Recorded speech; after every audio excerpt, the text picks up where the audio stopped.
thank you. Tacitus. the younger. Pliny the Younger. It's God. Talk It's about God. The resurrection the is God. Get back in the ring. of Jesus. Chris Eubank. And it's not just Roman early witnesses. Chris Eubank. We have first century church fathers like Clement of Rome that talk about the crucifixion. He does. In other words, ladies and gentlemen, as well as Jewish authorities that talk about the execution of Jesus. When you have multiple different groups that are all early, that are all testifying to the crucifixion of Jesus, no historian doubts them. Even atheists like Dr. Bart Ehrman, who is a critic of the Christian faith, says that the crucifixion of Jesus is the most assured fact of history of anyone from the first century, in the ancient history, ladies and gentlemen. Correcto. So if you're going to try and disprove the crucifixion of Jesus, you're going to have to come up with something better than the Quran, something better than the Hadith, and something better than tripe, like that.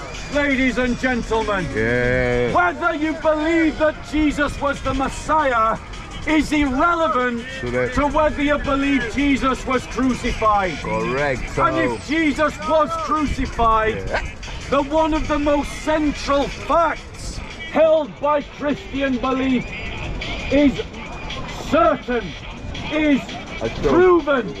Bob, the priest touched me here, Jesus was crucified and did die on the cross.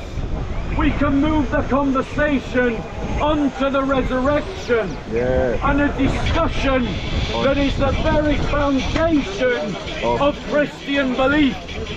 Before I move on to that question, are there any questions about the crucifixion? You've got a question. You got a question? You've got a question.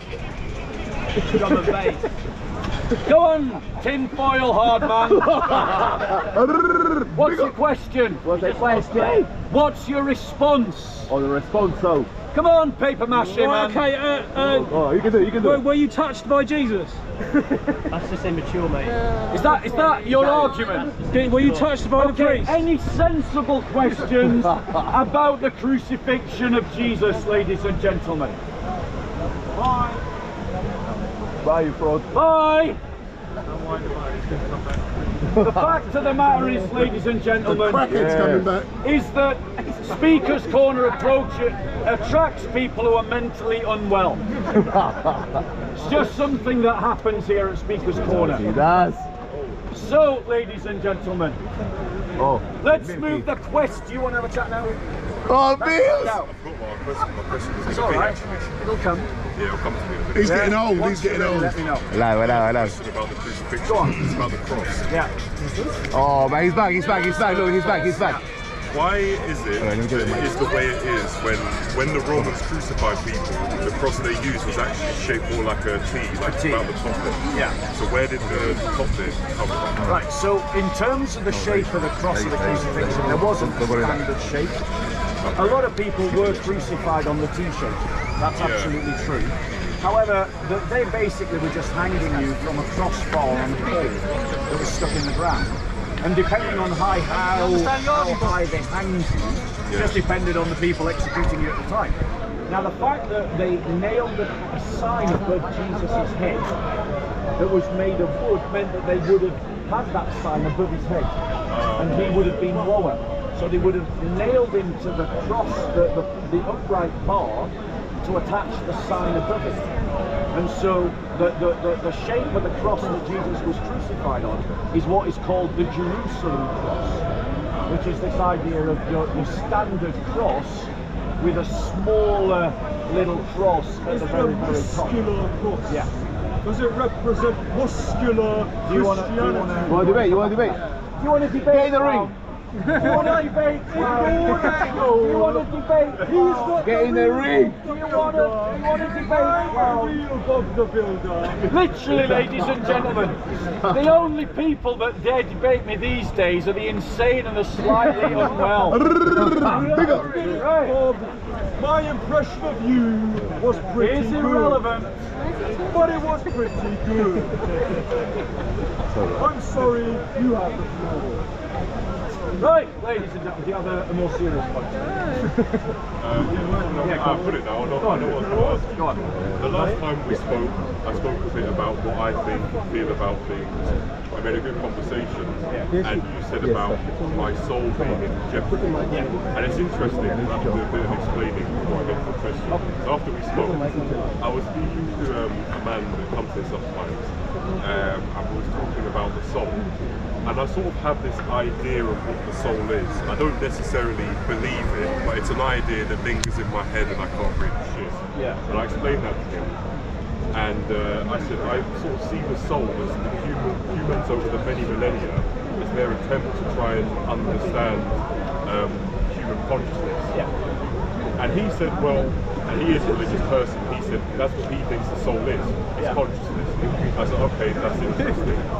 And I used to believe that back in the day the soul was literally something physical, like physically in the body. So what is your interpretation of what the soul actually is? So I agree with you know, spiritual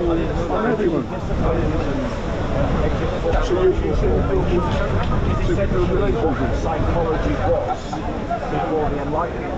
It's just the recapturing or the reimagining or the reframing of what was spiritual formation in the past, just without a reference to God. Right? And so in one dimension of what the soul is, it is your consciousness. It is that personality in you that is speaking to that personality within you. But, and that we can ascertain at least from natural work, from natural theology, just by observation, right?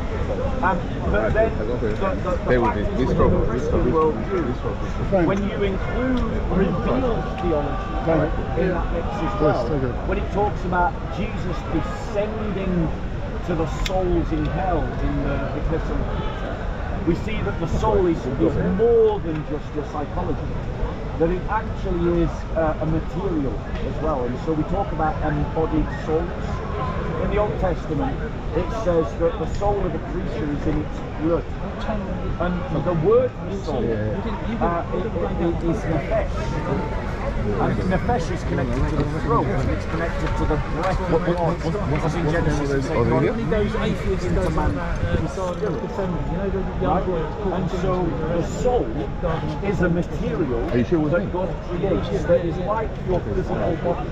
The physicality of your body is a material, and the soul is also a material. But your soul is also that embodiment of things like what we would call the mind. So, essentially then, the soul, when you talk about the next life, if you believe it does manifest into something physical. Would that be fair to say? Yeah, so it never stops being a material. Right? It's a created material. It's just not a physical material like wood bark or flesh or blood. You know, it's a different kind of material that is created by God, more ethereal, not subject to material restriction. And we believe as Christians that when you die, your soul, depending on who you are and depending on whether you're part of the covenant or not, if you're an unbeliever, that your soul rests. Jude, it is a sleep. Jude. If your soul is, if you're a believer, your soul goes to paradise and is with Christ in paradise for the intervening period between your body dying and the general resurrection. And at the resurrection, the physical material body is risen again, reunited to the soul, but transformed into a spiritual body. So that spiritual body is only Is it 12, 13, what is it, 13, 22? It is a material, a created material, but it is not Like earthly material. a created material, but not like a scientific material. You couldn't subject it to tests like you would subject wood or flesh to tests. So, do you think that animals like a dog, a cat, a pig have a soul? No. No. Okay. But going back on to earlier what I was saying about consciousness, it is apparent that they also have consciousness in that sense. Yeah, they have consciousness. Yeah. The Bible don't say that. Yeah, because the consciousness and soul, whilst they overlap, they're not the same thing. So you can have consciousness without soul. You can have unconsciousness with a soul. So, for instance, you know, a person can die, but that doesn't mean they cease to have a soul, right? But they stop being conscious. And so animals can have consciousness, like you can see that in dogs, you can see that in apes, you can see that in chimpanzees, you can see it in elephants, in all the higher mammals, you can see evidence of consciousness. And even with some mammals, you can see evidence of self-consciousness. So the soul to you is It is only held by God. So in our last discussion, you said you believe in evolution. Yes. Now, our DNA is 98%, I believe around 2% variant from the chimpanzee. So some will argue we are essentially a primate species, and on that I wanted to ask them, so if you accept the existence of previous species such as Neanderthals, Homo erectus, Homo habilis, do you believe they would have had a soul? I don't know at what point, because I think, for me, if those species could interbreed, so for instance, Homo sapien, Neanderthal man, they mix. We have proof of that. So I would say they're the same species. Because if you can breed, you're the same species, right? So for me, it is when. So I would say Neanderthal man is just another version of man. It's just man. You know, it's not. What does the Bible say, Bob? What does your Bible say? And so, in terms of having a soul, I would include Neanderthal man as having a soul. And Neanderthal man didn't disappear. Neanderthal man just interbred with humanity. Oh yeah, we still find traces of it in certain peoples in various amounts. Yeah, exactly. So you find the different like pre-species in different groups across the earth in different amounts of the DNA. But I would say that the soul appears when man properly becomes man. Now, I leave the question of biologically when does man become man to science. Yeah. And so I'm happy to What about the woman, Bob? Did you forget about the woman? But what does Genesis 2 say about the woman? Value or judge the value of man. Talk the Bible, just Bob. according to science, right? I use revealed theology as well. You know? Yeah. So that's. What I was going to say was, in terms of evolution, it's also a psychological thing. Yeah. So there were certain cognitive revolutions that had to take place in terms of language, agriculture, fishing, and these things. Those were effects of mind, not of soul. Okay. But what I'm saying is, initially, when the earliest Homo sapiens had to reach a point where they reached those revolutions and started doing things as a collective, such as agriculture, whatever, and we are a product of a developed and evolved intellect.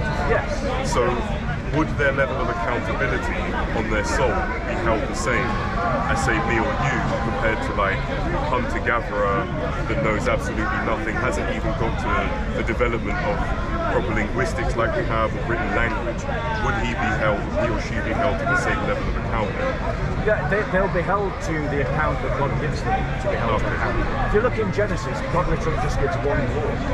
Yeah. That was it, right? Yeah. But all of man had to obey one law. So you can see that as time goes on, the laws that God gives to man increase according to his ability. Yeah. And the highest law, Genesis the royal don't say law, that. It don't say is that. given by You're lying. Jesus Christ. Bob, you're lying. I'm going to bring a Greek Bible next week, and I'm going to teach you Greek. The idea that we should love You speak Greek. I'm learning classical Greek. I'm learning classical Greek. You're a hamartolo, Bob. Do you know what a hamartolo is in Greek? But from Genesis, because remember, I don't read Genesis like it's a literal story. It's a hamarton. Okay, that's If you haven't read the original Greek Bible, so you can't tell me what hamarton is. He's not here I for a absolutely real believe it. I believe discussion. Genesis is He's a a moron. but I don't read it. Why you debate the Facebook? Literally. But every word of it is true. But it, Bob, why did young Bob call a half-caste girl a sexual degenerate last week? You don't read the Greek Bible, yet you're a Christian. Okay. right? He was going to explain all the reasons why Jesus is the perfect man. We'd all agree with it. That Jesus is the perfect man. So I don't worry about having to justify God's judgment. I just believe that God's judgment is just. So, yes, I was going to say, what you said about the Genesis, that you don't interpret it as literal, but you see it as 100% true at the same time.